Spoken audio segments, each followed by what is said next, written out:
Bismillahirrahmanirrahim. Assalamualaikum warahmatullahi wabarakatuh. Waalaikumsalam warahmatullahi wabarakatuh. Apa kabar semuanya? Mudah-mudahan selalu dalam lindungan Allah dan memberikan kesehatan. Kami di sini dari PAI ya, dari PAI kelas 6A untuk memenuhi tugas ya, hadis Tarbawi. Ya. Dosen pengampunya yaitu Bu Hajia Debibik Nazwilatul Fauziyah. Di sini kami akan membawakan tentang pengabdian pada masyarakat. Nah, oke, untuk mempersingkat waktu, tapi sebelumnya biar kenal semuanya ya. Di sini ada anggota-anggotanya ya akan jadi materi ya. Yang pertama itu adalah saya sendiri itu sebagai moderator, ada Anida Suaidah itu sebagai pemateri juga, Khairul Umam juga sama, pemateri Amalia Zahra sama pemateri juga Dede Siti Awalia dan Anija Lestari. Nah, untuk mempersingkat waktu adalah kita langsung ke pemateri pertama ya. Oke, untuk pemateri pertama yaitu pada Anida Suaidah, persilahkan. Assalamualaikum warahmatullahi wabarakatuh. Kita lanjut aja ya ke materi yang pertama, yaitu tentang definisi dari penyakit menular. Nah, apa sih penyakit menular itu? Katanya penyakit pastinya dari sini sahabat-sahabat semua sudah tahu ya definisi dari penyakit menular itu apa. Nah, jadi penyakit menular ini merupakan penyakit yang dapat berpindah dari satu individu ke individu lain, baik dari manusia maupun hewan. Adapun definisi menurut NATO Atmojo 2003 menjelaskan bahwa penyakit menular ini adalah penyakit yang dapat ditularkan dengan cara berpindah dari orang yang satu ke orang yang lain, baik secara langsung maupun melalui perantara. Terus ada juga contoh-contoh dari penyakit menular itu seperti dari virus corona, terus dari bakteri mungkin kayak diare, flu burung, malaria, demam berdarah, dan lain sebagainya. Masih banyak contoh dari penyakit menular. Terus pada umumnya, penyakit menular ini disebabkan oleh mikroorganisme seperti virus, bakteri, parasit, atau jamur. Nah, ada dua cara bagaimana penyakit menular ini bisa menyebar, yaitu dengan penularan secara langsung dan tidak langsung. Jadi penularan secara langsung ini dimaksudkan dari penderita atau reservoir itu sendiri yang mempunyai penyakit. Nah, terus kalau penularan tidak langsung, itu penularan penyakit yang terjadi melalui media tertentu, seperti halnya dari benda-benda, dari angin, udara, dan dari vektor tertentu yang lain sebagainya. Mungkin cukup sekian yang dapat saya sampaikan, kurang lebihnya mohon maaf. Saya kembalikan lagi kepada moderator. Terima kasih. Oke, terima kasih kepada saudari Anida Suaidah. Oke, lanjut ya. Pemateri yang kedua pada Dede Siti Awaliyah. Saya persilahkan. Bismillahirrahmanirrahim. Sebelumnya suaranya jelas nggak? Kecil, agak kecil dikit sih. Nggak kurang jelas. Oke. Bismillahirrahmanirrahim. Nah, di sini saya akan membacakan salah satu hadis riwayat Al-Bukhari nomor 5770, yaitu mengenai tentang penyakit menular adalah takdir dan kehendak Allah Subhanahu wa Ta'ala beserta terjemahannya. Nah, hadisnya yaitu Haddasani Abdullah bin Muhammadin, haddasana Hisham bin Yusufa, akhbarona Ma'marun aniz Zuhri an Abi Salamah an Abi Hurairah radhiyallahu anhu qala Nabi sallallahu alaihi wasallam la adwa wala safaru wala hamata faqala Arabiyu ya Rasulullah fama balul ibili takunu firomli ka'annahan dibatu fayukhalituhal ba'irul ajrabu fayujribuha faqala Rasulullah sallallahu alaihi wasallam paman a'dal awal rawahul Bukhari. Nah, yang artinya menceritakan kepadaku Abdullah bin Muhammad, menceritakan kepada kami Hisham bin Yusuf, mengabarkan kepada kami Ma'mar dari Zuhri, dari Abu Salamah, dari Abu Hurairah radhiyallahu anhu. Ia berkata, Rasulullah Shallallahu alaihi wasallam bersabda, tidak ada adwa atau bisa disebut juga dengan penyakit menular dan tidak ada syofar atau kesialan di bulan Syafar dan tidak juga hamah atau burung hantu. Kemudian seorang laki-laki Arab Badui berkata, "Wahai Rasulullah Shallallahu alaihi wasallam, apa yang terjadi pada unta di padang pasir yang terlihat atau lincah seperti kijang? Lalu unta yang berpenyakit kudis mencapurinya, kemudian menjadikannya berkudis." Rasulullah Shallallahu alaihi wasallam berkata, siapakah yang pertama kali menularkannya? Hadis riwayat Al-Bukhari nomor 5770. Mungkin itu saja yang dapat saya sampaikan. Saya serahkan kembali kepada moderator. Terima kasih. Oke, sama-sama. Terima kasih pada TDA ya. Diharapkan untuk teman-teman semuanya memperhatikan apa yang tadi dijelaskan ya oleh sahabat TDA. Selanjutnya yaitu materi yang ketiga itu saudari Amel ya. Padanya saya persilahkan. Baik, terima kasih kepada moderator. Sebelumnya suara saya jelas apa tidak? Jelas, Teh? Yes. Baik, selanjutnya syarah atasan hadis. Kata hama adalah bentuk plural dari kata hawam yang berarti binatang yang berbisa, atau dikatakan juga binatang melata yang membahayakan manusia. Mereka tidak membahayakan karena diri mereka sendiri, melainkan bisa membahayakan apabila Allah menghendaki binatang tersebut membahayakan bagi orang yang dikenainya. Jubair bin Bakar menyebutkan bahwasannya orang Arab pada masa jahiliyah mengatakan apabila ada seseorang yang dibunuh dan belum dibalaskan dendamnya, maka keluar dari kepalanya hamah, yaitu cacing yang mengelilingi kuburannya, seraya berkata, berilah aku minum. Apabila telah dibalaskan dendamnya, ia akan pergi. Jika tidak, maka ia tetap tinggal. Sedangkan Al-Qaffaz berkata, hamah adalah seekor burung malam, yaitu burung hantu.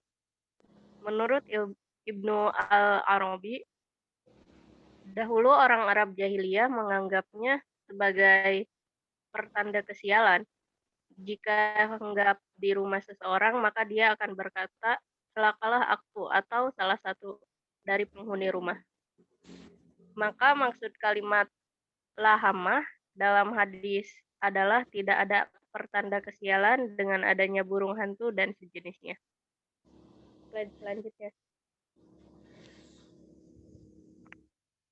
Jadi hadis tersebut menceritakan seorang Arab Baduy yang bertanya kepada Nabi tentang unta sehat yang tertular unta lainnya yang berkudis, karena dahulu orang-orang Arab meyakini adanya penyakit menular yang menjadi penyebab penyakit kudis yang menimpa unta sehat. Ini merupakan waham jahiliyah. Mereka meyakini yang sakit apabila bercampur dengan orang yang sehat, maka akan membuat mereka sakit. Namun syariat menafikan hal tersebut. Maka ketika orang Baduy bertanya, Nabi Shallallahu alaihi wasallam menjawab, siapakah yang pertama kali menularkannya? Ini adalah jawaban yang sangat retorikal dan jelas. Kesimpulannya, dari mana datangnya penyakit kudis kepada yang menularkannya?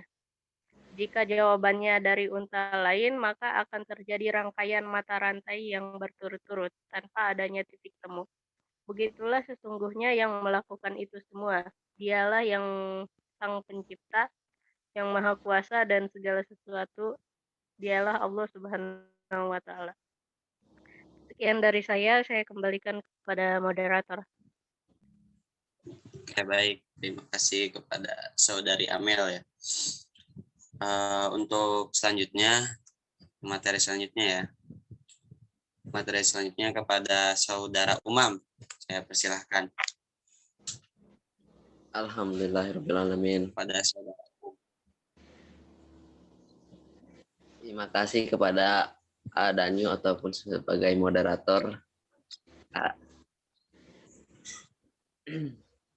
Bismillahirrahmanirrahim. Ini saya akan menjelaskan tentang nilai-nilai pendidikan yang terkandung dalam hadis yang tadi sudah dibacakan ataupun dijelaskan oleh Teh Anida, Teh Dea, dan Teh Amel. Nah, di sini adalah melalui hadis ini Rasulullah mencoba mendekatkan perkara penyakit menular kepada logika manusia agar manusia berpikir bahwa penyakit bukanlah berasal dari yang sakit, melainkan dari zat Allah menciptakan yang sakit. Dimaksud di sini yaitu Allah menciptakan sakit, Allah menciptakan sehat, Allah menciptakan kesembuhan ataupun kebugaran kita. Nah, Allah juga menciptakan penyakit ya seperti di zaman kali ini ya mungkin COVID mungkin ataupun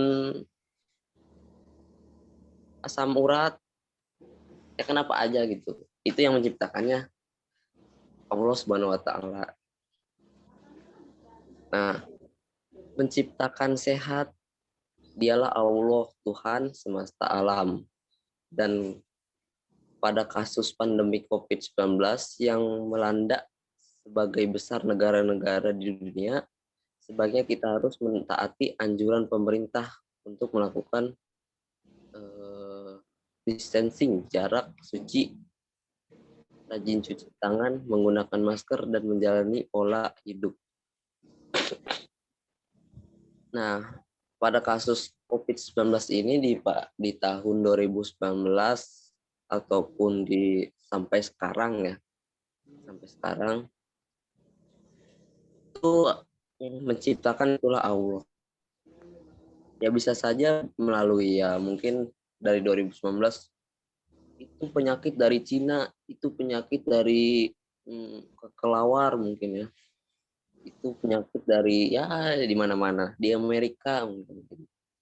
Ya, itu yang menciptakannya itu Allah. Ya sebagai manusia ya bisa mentaati anjuran dokter ataupun apa sih namanya? Tawakal lah intinya mah tawakal mengingat Allah Subhanahu wa Ta'ala gitu. Itu menciptakan penyakit. Ya mungkin anjuran-anjuran dokter, anjuran-anjuran pemerintah ya kita laksanakan ya mungkin dia maha tahu, dia yang tahu gitu. Ya kita hanya mengikuti saja, misalkan mencuci tangan, menggunakan masker, menjalani hidup sehat dengan makan, tidur yang sesuai, seperti Akang Danyu yang suka begadang kan itu tidak sesuai, penyakit. Enggak, Akang Danyu. Olahraga. Memang kita harus olahraga sih. Di zaman yang sering di rumah mulu gitu. Oke, sekian, terima kasih. Saya kembalikan ke Akang Danyu ataupun sebagai moderator. Oke, terima kasih Saudara Uma. Baik, oke selanjutnya komentar yang terakhir ya kepada Teh Aniza. Saya persilahkan. Baik, terima kasih kepada moderator.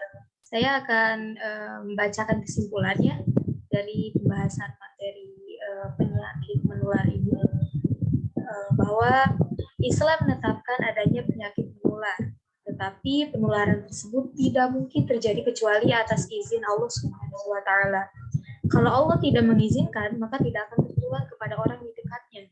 Dahulu orang-orang jahiliyah menyangka penyakit menular terjadi karena sendirinya.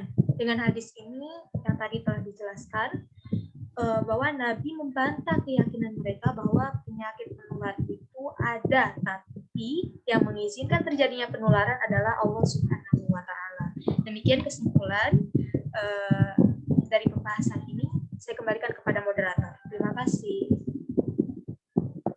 Oke, itu tadi penjelasan dari Teh Aniza itu rangkuman dari semuanya gitu kan. Kira-kira teman-teman agar bisa memahami gitu kan secara mengerucut gitu kan. Nah, oleh sebab itu untuk selanjutnya teman-teman yang ingin bertanya mengenai hal-hal yang memang belum dipahami, maka bisa ditanyakan terkait tentang apa penyakit, tentang hadisnya, ataupun tentang penjelasan caranya gitu. Kira-kira seperti itu. Tadi kan saudara Umar menyebutkan penyakit itu emang dibuat oleh Allah, tapi ada penyakit katanya yang dibuat oleh dari Amerika, dari Cina. Itu juga sama dibuat oleh Allah. Cara konteks ketauhidan mungkin memang benar gitu kan, karena kan manusia digerakkan oleh Allah. Terus ya kalau misalkan udah berbicara takdir udah pasti benar gitu, udah setak gitu. Cuman ya kira-kira bisa direfleksi oleh sahabat-sahabat semuanya itu seperti apa gitu kan. Dari hal-hal yang tadi dikatakan oleh Teh Dea, Teh Anida, Teh Amel sama Teh Umam sama Teh Aniza yang tadi disimpulkan, itu sebenarnya ada hal yang memang harus dipertanyakan gitu, karena adanya tidak adanya relevansi dengan yang disampaikan di lapangan gitu. Nah, oleh sebab itu silahkan kepada sahabat-sahabat semua yang ingin bertanya gitu. Bila perlu sekaligus di share screen-nya jangan dihilangin ya kalau bisa begitu. Dari materi awal, dari selanjutnya jangan dihilangin gitu, kalau bisa mah share screen-nya gitu. Nah, gimana teman-teman semua? Di sini ada pengertian penyakit, pembahasan tadi mau kemana ini? Ini hadisnya ya, ini hadisnya. Nah, apa sih penyakit menular gitu kan? Sebenarnya kalian bisa menanyakan kembali, ada penyakit menular gitu kan, kalau yang santri gitu kan, apa buduk gitu kan. Nah itu penyakit itu berbahaya atau tidak gitu kan. Ya berbahaya lah atuh soalnya gitu. Nah teman-teman silakan gitu untuk bertanya. Di sini saya rasa ini banyak banget gitu orang-orang yang mempunyai pemahaman yang sangat luar biasa gitu. Silahkan yang ingin bertanya. Ada Milah mau bertanya, Milah, Kira, Kulsum, Nur Aini, terus Adela Bristiana, Juanita, Alfiana Aulia Putri. Silahkan. Kayaknya sudah paham semua ya. Kalau tidak ada yang bertanya, Teh Dea bisa ditutup aja share screen-nya, berarti tidak ada yang mau bertanya ya. Oke. Kiranya cukup sekian ya dari kami semuanya. Terima kasih kepada sahabat-sahabat semua yang udah meluangkan waktu. Ya, sebelum ditutup saya akan menjelaskan kembali terkait penyakit menular. Sebelumnya penyakit menular ini sudah ada pada zaman dahulu ya. Bisa dikatakan pada zaman sahabat Umar gitu kan. Itu terkait saudaranya juga atau siapa gitu. Nah, itu terjadi penyakit apa namanya? Lupa saya, pokoknya ada penyakit. Nah, itu sempat gitu diasingkan gitu. Tidak ada yang datang ke sana. Bisa dikatakan social distancing. Nah, seperti itu ada sebenarnya pada zaman dahulu juga. Nah, terjadi lagi gitu kan pada zaman sekarang itu. Ya, kira-kiranya kita bisalah mengikuti protokol kesehatan. Karena kan liuli amri minkum gitu kan, menaati peraturan pemerintah. Oke, sekian dari saya selaku moderator. Mohon maaf apabila ada kekurangan dan kesalahan kata. Dan mohon maaf juga kepada sahabat-sahabat semua ketika memang pemateri mempunyai kekurangan, karena bagaimanapun kekurangan itu ada dalam diri kita, kelebihan hanya milik Allah SWT. Sekian dari saya. Ihdinas syiratal mustaqim. Wallahu muwaffiq ila aqwamit thoriq. Wassalamualaikum warahmatullahi wabarakatuh.